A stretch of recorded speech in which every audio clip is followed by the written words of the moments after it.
Hello, আসসালামু আলাইকুম। সবাই কেমন আছেন? আসলে এই ভিডিওটি বানানো শুধুমাত্র সৌদি আরব যারা প্রবাসী সৌদি আরব আসতে চাচ্ছেন তাদের জন্য। যারা সৌদি আরব আসতে যাচ্ছেন দালালদের মাধ্যমে কিংবা এজেন্সির মাধ্যমে, ভাই আগে ভালোভাবে খোঁজখবর নিয়ে আসেন। 5 লাখ টাকা খরচ করে আসবেন, যদি খোঁজখবর নিয়ে না আসেন তাহলে কেমন হয়? মনে করেন যে আপনি যে সৌদি আরব আসবেন, সৌদিতে মূলত কোনো রেস্টুরেন্ট ভিসা নাই, কোনো কোম্পানি ভিসা নাই, একমাত্র ডেলিগেটের মাধ্যমে যে নেজমা কোম্পানি এরকম একটা কোম্পানি আছে কোম্পানি ভিসা। তো ডেলিগেটের মাধ্যমে আপনি ইন্টারভিউতে টিকতে হবে।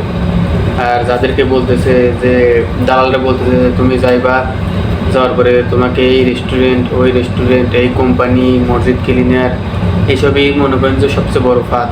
এই ফাঁদে কেউ পা বাড়াবেন না। কারণ এখানে দালাল বলতে কি সৌদি আরব বেশিরভাগ দালালই তার আপনজনরা হয়, চাচা মামু খালু এসব ভাই।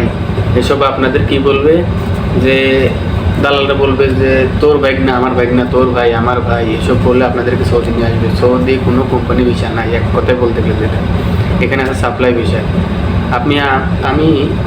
আমাকেও বলা হয়েছিল যে তোমাকে রেস্টুরেন্ট ভিসা দেওয়া হবে, এসব বলে আমার জীবন থেকে 5টি মাস নষ্ট করেছে। 5 মাসে আমি কাজ করেছি, কোনো স্যালারি পাইনি।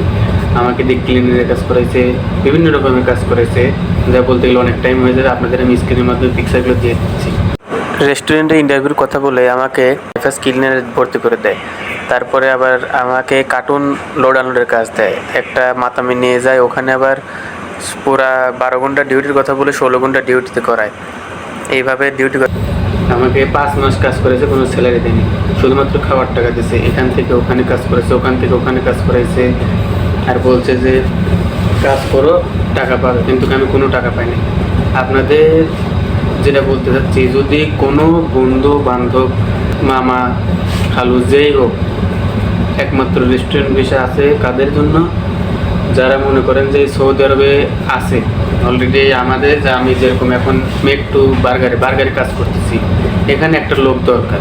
আমার কপিল বলছে যে একজন লোক আন, এরা মাত্র একটা কোম্পানির লোক আছে, কিন্তু দালালরা যে ভিসা দিচ্ছে দালালের করে কোনোদিনই করবেন না।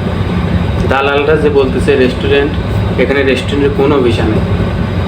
রেস্টুরেন্ট বলতে কোনো ভিসা নেই। যদি ভিসার উপর লোড আনলোড লেখা থাকে তাহলে বুঝে নিন আপনি সাপ্লাই।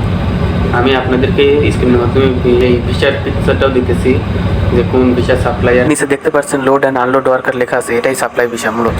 ডাইরেক্ট যদি কোম্পানি হয় সেখানে মনে করেন যে ওখানে লেখাই থাকবে আপনি কী কাজ আসতেছে, সেই কাজগুলো উল্লেখ করতে হবে। আর যদি লোড আনলোড বিষয়ে আপনি ধরে নিতে সাপ্লাই।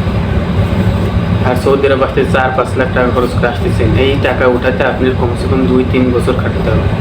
আর সাপ্লাইয়ের মাঝখানে আসতে পারে আপনি 3 মাস বসায় রাখবে, না অন্য কাজ করাবে, উল্টাপাল্টা কাজ করাবে, কিন্তু স্যালারি দেবে। তো যারাই আসতে চান ভেবে চিন্তে আসেন। এখন যে পিকচারগুলো দেখছেন এগুলো আমি বার্গারের মাথায় আসার জন্য বাংলাদেশ থেকে আমি 50,000 টাকা এনে তারপরে বার্গারের মাথায় ঢুকি। আমার ভিডিওটি যদি ভালো লেগে থাকে তাহলে অবশ্যই সাবস্ক্রাইব করে দিবেন আর পাশে থাকা বেল আইকনটি চালু করে দিবেন।